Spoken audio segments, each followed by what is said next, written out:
Hello, welcome back to the channel. I'm finally back. Now, I haven't been able to upload for the last sort of 4 weeks. I came back from the Capital Invert show and I started feeling really unwell a few days later and somehow managed to catch whooping cough. Now, it's maybe possibly on the London Underground or maybe at the show even. There was a few sort of grotty little children coughing in my face and stuff. So it's probably one of them. But I managed to get the footage for today's video before I started feeling really unwell, but I tried talking on it and it just didn't happen. So now that I've finally got my voice back, I'm going to bung a voice over the video, so we can finally get to see what I picked up. Now I've got quite an unusual little tarantula amongst these few. I've got a couple of naughty ones as well. So let's see what I picked up. Now, I couldn't wait to show you my more unusual pickup. So first up, we got the Euphocalis colonica, the Venezuelan gold and bronze. Now, I have seen this advertised as, I think it was an orange starburst on a US website, but I'd never actually seen them in the UK before.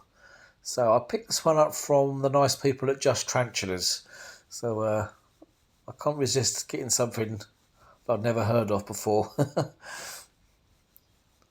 Now, it took a lot of persuading to get up from the burrow in the sling pot. Seemed quite attached to its home. So looks like it's been in here for quite a while. But it is a sort of size where it's a little bit big for a sling pot now.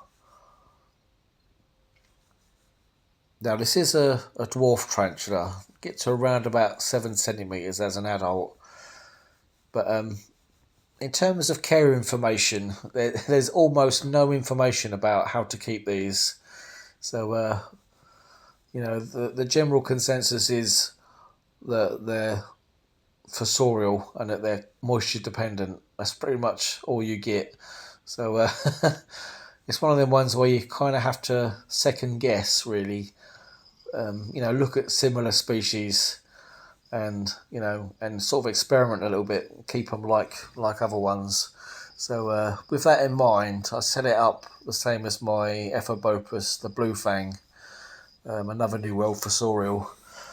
I have around about sort of 3.5 inches of substrate in here, a layer of vermiculite right at the bottom.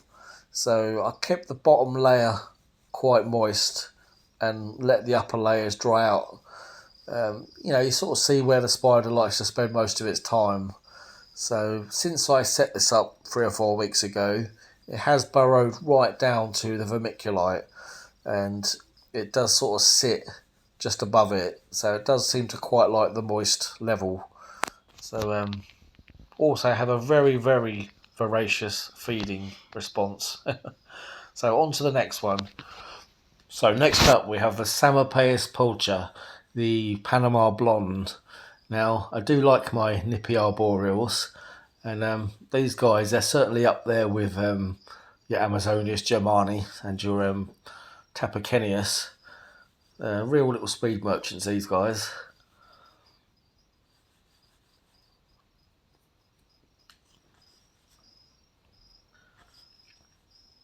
You can just see the where they get the blonde name from. A really nice sort of beigey blonde, fluffy legs.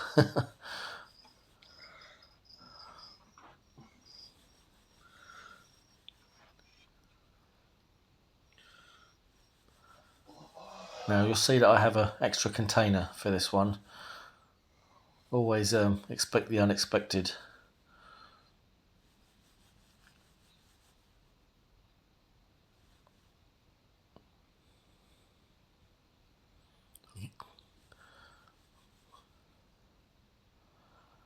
Finally got the focus to work.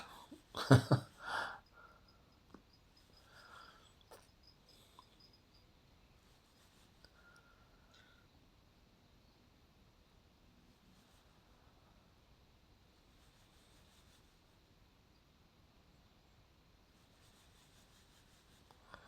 see they have a real nice sort of greeny tint to them as well when they're this size. To the carapace and that.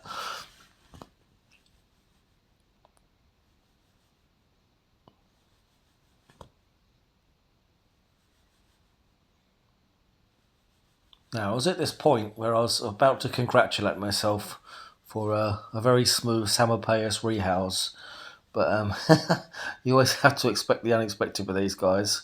So, I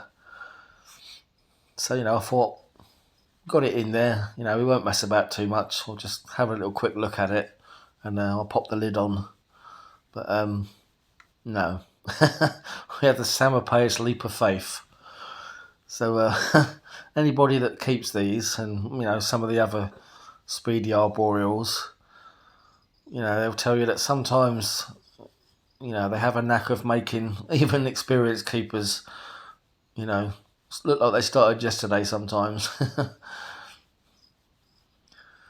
So, I thought at this point, well, how should we tackle this? I thought I'll get me a little sling pot in here, and we'll see if we can just gently nudge it in there. But hopefully it would be that simple. But no. So I thought, well, this time we'll just get it up the corner here, and it'll go in its little house. But no, obviously not.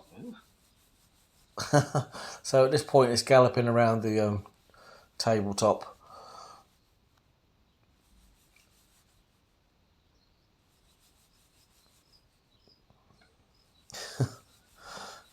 So I did eventually corner it, get it to stop, and managed to get it back in a little sling pot here.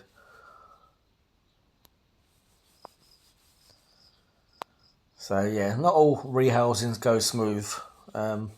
Certainly with some of your arboreals, but that's why I like them. They do keep you entertained sometimes.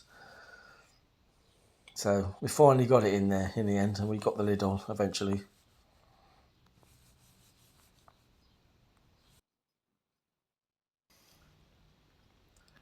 So after the Samopaeus drama, I thought we'll go to a good old dependable Avicularia purpurea.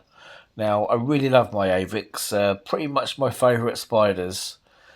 So I was pleased to pick up one of these little guys. Now with your Avics, they're normally pretty well behaved.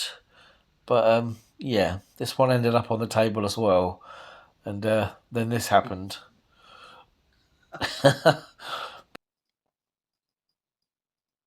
I was hoping that one day I would get the legendary AVIC defense mechanism on camera. So there it was, guys. Now on to the last one. Bit of a teddy bear of the tarantula world, this one. So last up, we have the Grammostola pulchripes, the Checo Golden Knee. Now I got this one from the spider shop.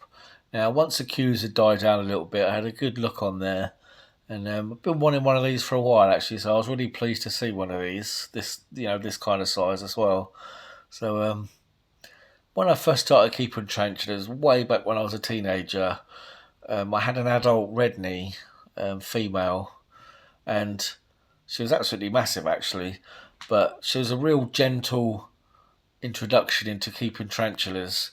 So the Chaco Golden Knee here, it's a very similar sort of spider. It's, I'd really say that this is a real good beginner spider, and they get to a real decent size as well.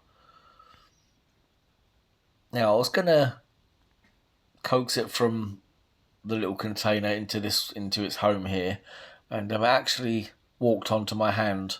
So in stark contrast to the last two arboreal nightmares I had, this was the polar opposite.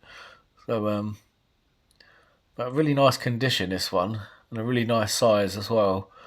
So I didn't want to get a really tiny Grammostola, being quite slow growing.